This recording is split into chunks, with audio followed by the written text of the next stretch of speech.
এখন সরাসরি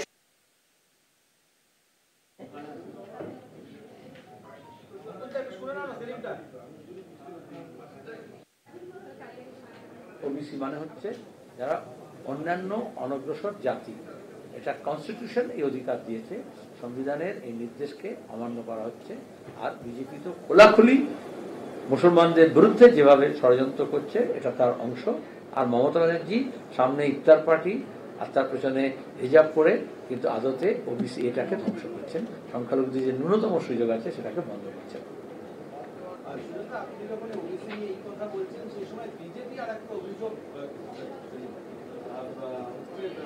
চলতা হ্যায়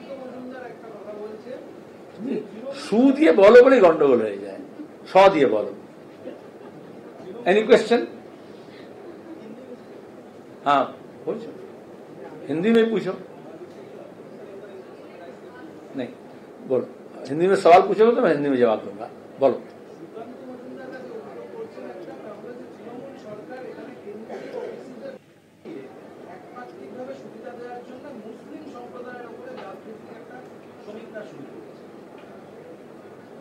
একেবারে অন্যায় কথা, মিথ্যাচার।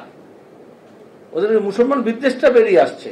আর মমতা ব্যানার্জি কোনো মুসলমানদের জন্য কোনো ভালো কিছু করবেন না, করছেন না, কারণ আরএসএস এর ঘরেই তার রাজনীতির জন্ম হয়েছে। এতক্ষণ ধরে কি বললাম? তুমি সুকান্তর কথা বুঝলে, আমার কথা বুঝলে না? তাহলে ন্যাশনাল যে লিস্ট, সে তো ন্যাশনাল ওবিসি কমিশন করেছে, সেখান থেকে বাঙালি মুসলমানদের নামগুলো বাদ দেওয়া, এখানে মমতা কোত্থেকে আসে? ওবিসিতে আমি আগে বললাম যে ওবিসিতে লিস্ট করার জন্য তার জন্য ওবিসি কমিশন আছে। তাহলে ন্যাশনাল লিস্টে যে ডিউ প্রসেস, সেটা তো ন্যাশনাল কমিশন করেছে।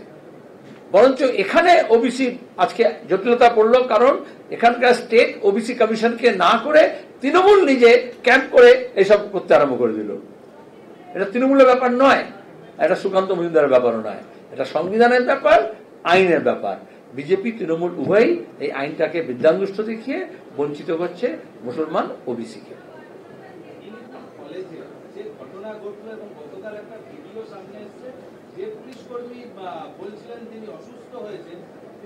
ছাত্রদের একটু পরে প্রেস কনফারেন্স করবে, তারা জবাব দেবে।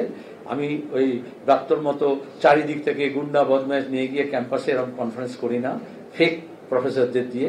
আমরা সব লিস্ট করে ওরা দেখিয়ে দেবে যে কে কোনটা, কে কোথাকার টিএমসিপির নেতা, ঠিক আছে? ওটা কুপা না কৃপা সেটা দেখিয়ে দেবে। আমি আবার বলছি, যাদবপুর নিয়ে আলাদা প্রেস কনফারেন্স হবে। শিক্ষার ব্যাপার, ছাত্ররা ভালো বললে ভালো, শিক্ষকরা বললেই ভালো। বলবে তো একটু পরে, একটা প্রেস কনফারেন্স আছে, সেখানে সৃজন ভট্টাচার্য এই সব প্রশ্নের উত্তর দেবে। আমি বললে সেটা ঠিক হবে কি? তাহলে তো ওই প্রেস কনফারেন্স তোমরা যাবেই না।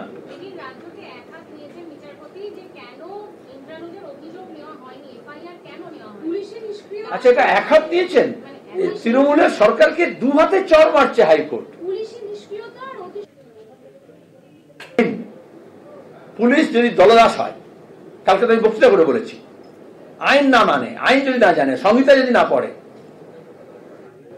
পুরনো সিআরপিসি যদি না পড়ে, তাহলে গাড়ির অ্যাক্সিডেন্ট হলো যদি বলে, যাদের দুঃখ প্রকাশ করছে, যদি অ্যাক্সিডেন্টও ধরে নি, ইন্টেনশন যদি নাও হয়, তাহলে হলে প্রথমত গাড়িটা পুলিশ থানায় নিয়ে যেত, যাদবপুর থানায় নিয়ে গেছে, গাড়ির মালিককে তো নোটিশ দিত, গ্রেপ্তার করতো।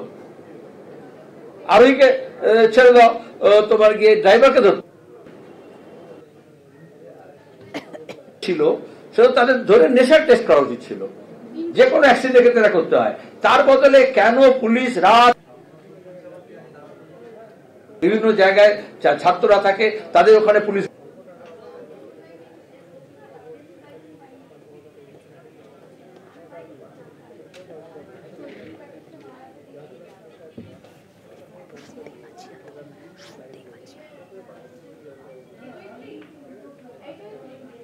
ওবিসির জন্য যে 10% সংরক্ষণ থাকে সেটা বাদ দিয়ে চাকরির ক্ষেত্রে অন্য নিয়োগ করা যেতে পারত। National list, national OBC commission করেছে, সেখানে মমতা বন্দ্যোপাধ্যায় কোথা থেকে আসে প্রশ্ন করলেন মোহাম্মদ সেলিম। এই মেয়েটির প্রতি অন্যায় আচরণ করেছে, তাকে ধরে পিটিয়েছে, থানায় রেখেছে, বেআইনি আটক। আমরা এগুলো ছাড়বো না। এবার দু হাতে বলেছে, এবার দু পায়ে করবে নাকি আদালত? তৃণমূলের সরকার আইন না মেনে কাজ করলে এটাই হবে। মিথ্যাচার করেছে প্রথম থেকে, একদিকে বলেছে কিছুই ঘটেনি, বলছে মন্ত্রী দুঃখ প্রকাশ করেছেন। কেন এগুলো হচ্ছে? আমি বলেছি এগুলো আর বলবো না, যা বলবে। কিন্তু মেদিনীপুরে যা হয়েছে নৃশংস।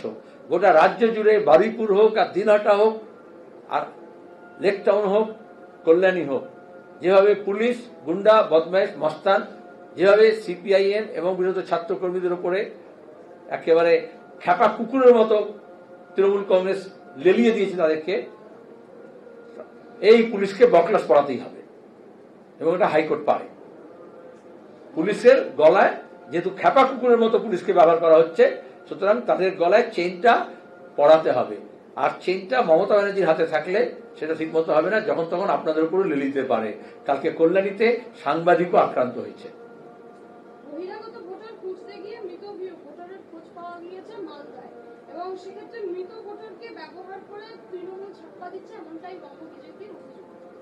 যখন বিজেপি করেছে তখন আপনার নজরে পড়েছে। এটা গত 10 বছর ধরে আমরা বলে আসছি, ভোটার লিস্টে কত মৃত তালিকা আছে, কারা মৃত কিন্তু ভোট দিয়ে গেছে, এই সব ইলেকশন কমিশনে জমা দেওয়া হয়েছে। Election commission handpick by BJP, রাজ্য ইলেকশন কমিশন তো করে না। তাহলে ভোটার লিস্টটা করলো কে? তামাশা করতে আসছে বিজেপি। তার থেকে আরো লেটেস্ট বলছি, তো এলন মাস্ক বলছে এখন যে ইভিএম মেশিনে কারচুপি হয়েছে। আমরা তো বলেছি বিজেপি বলুক, সাহস থাকলে। আমরা তো বলছি গোটা দেশেও, হরিয়ানাতেও, বেঙ্গলেও, পাঞ্জাবেও, আর তোমার গিয়ে কি বলে মহারাষ্ট্রে হোক আর দিল্লিতে হোক। তাহলে ইলেকশন কমিশন কারা তৈরি করেছে? হ্যান্ডপিক। ভোটার লিস্ট থেকে ভোট গণনা, আজকে যে স্যাংটিটি অফ দি ইলেকশন সেটা নষ্ট হয়েছে এবং এটা মমতা মোদী উভয়ই করেছে।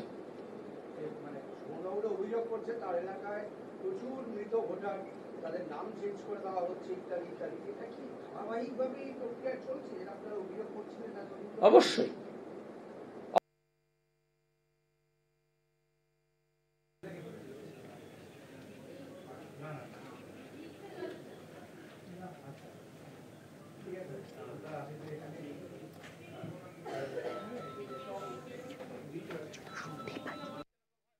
দেখবে তোমরা যদি বাসের ট্রামে, জানি না ঘোরো কিনা তোমরা এখন, অবশ্য এখন যা কোম্পানিগুলো যে অবস্থা করেছে, সাংবাদিকরা এখন বাসেই ঘুরতে হবে, তাই ঘোরে। তো সেখানে দাঁড়িয়ে, কারণ কোনো বাঁচাওয়াত কমিটি নেই, কোনো ওয়েজ বোর্ড নেই, তো সেখানে দাঁড়িয়ে পকেট যখন মারে 3-4 জনের গ্যাং একসঙ্গে ওঠে। আর যদি ধরাও পড়ে কেউ, তখন পকেট মারা বলে চিৎকার করে তাদেরই দলের লোকেরা। তারপরে দাদা আপনি ছেড়ে দিন, আমি থানায় নিয়ে যাচ্ছি, কারণ আপনি নিয়ে গেলে আমার অনেক ঝামেলা হবে, হ্যাপা হবে, তার চেয়ে আমরাই নিয়ে যাবো বলে একটু পরে গিয়ে ভাগাভাগি করে নেয় বা ছেড়ে দেয়। তো বিজেপি এরকমই, তৃণমূল এরকমই ইলেকশন ভোটার লিস্ট নিয়ে এই জন্য ডাকছে, যাতে যেমনটা আছে তেমনটাই রাজ্য এবং কেন্দ্র ওরকম সুখেই থাকবে। ভোট নিয়ে কারচুপি হবে, গণনায় কারচুপি হবে, ইলেকশন কমিশন দলবাজি করবে, ইলেকশন কমিশন সরকারি দলের তর্পিবাহক হবে, আর তারপর ওরা পকেট মারা চিৎকার করবে, এর মধ্যে আপনার পকেট ফাঁক করে দেবে।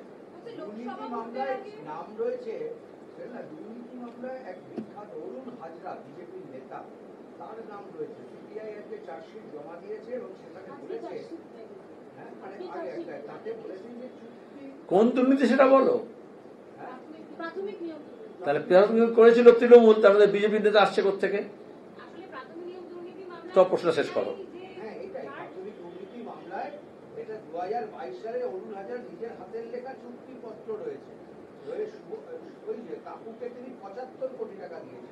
এ রাজ্যে যা কিছু অন্যায়, অবিচার, দুর্নীতি, মিথ্যাচার, দাঙ্গা হাঙ্গামা বিজেপি এবং তৃণমূলের জয়েন্ট ভেঞ্চার।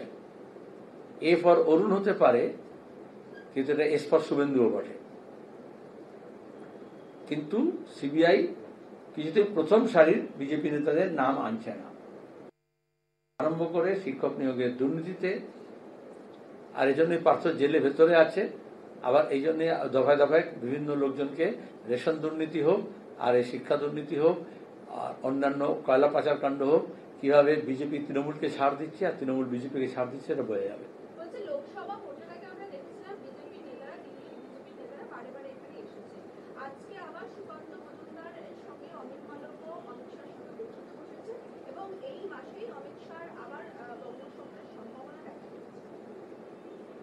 যেটা লেখেনি বা তুমি বলনি সেটা হচ্ছে দিল্লির বিজেপি বলছে, রাজ্যের বিজেপি নেতাদের তোমরা অপদার্থ, তোমরা তৃণমূলের হয়ে দুর্নীতির শেয়ার খাচ্ছ, টাকা খাচ্ছ, কাটমানির টাকা খাচ্ছ, তোলাবাজির টাকা খাচ্ছ, সুতরাং দেখো আমরা যদি কিছু করতে পারি। মোহন ভাগবত এসেছিলেন, যোগীও আসবে, তারপরে মোদিও আসবে, কিন্তু বাংলার ভবিষ্যৎ বাংলার মানুষ ঠিক করবে। আপনি কি মনে করেন যে দিল্লি নেতারা জানে না যে এখানকার রাজ্য নেতারা কি কি করছে? মানে দীর্ঘদিনের আচ্ছা, তৃণমূলের নেতাদেরকে মুকুল রায় থেকে শুরু করে শুভেন্দুকে